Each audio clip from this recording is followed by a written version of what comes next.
I found some new motivation to stop smoking a couple weekends ago.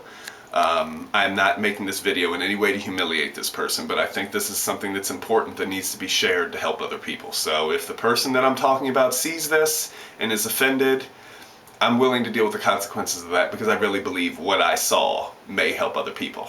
I had a break at work and I walked out to go to CVS, and I'm walking down the street and one of my clients is standing on the corner wailing, crying. I mean, all I hear, I don't see her, I hear, and I look over and see her, and I'm just like, I'm not going to walk past this woman and leave her standing there crying. So I went over to find out what was wrong, and this person was drunk out of their mind. I mean, drunk to the point where they were slurring their speech, and they were saying things that weren't always kind of making sense.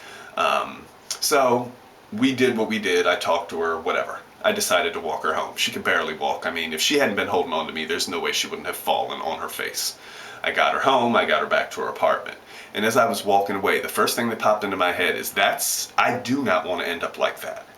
I do not want to be miserable.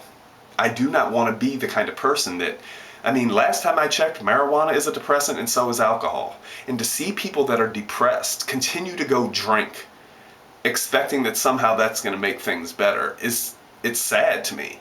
And it made me realize that if I keep smoking weed, which I've cut back tremendously, I'm doing much better, it's whittling its way out of my life, but I think it's still important that I remember that that is where you're headed if you don't get it together. I'm not in a relationship, I don't know if I ever will be, and I do not want to be sitting around wasting my life depressed when I'm at a certain age and being oblivious to the fact that most of my problems are being caused by my own activity.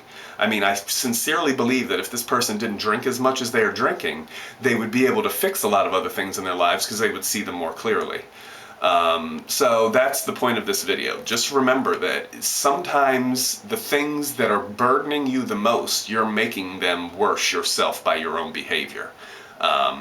Step away from the bottle, step away from the pipe. If the problems still persist, get a therapist. I'm not saying this is easy to do. It's very difficult, I know, but I'm just trying to help people understand that if alcohol makes you feel better when you start drinking, or weed makes you feel better, it will not last. And eventually, it'll make it worse. So if you have problems with depression, if you're lonely, don't turn to alcohol. I mean, my answer is to turn to God or turn to religion, but that may not work for some people. Just be careful how you medicate yourself.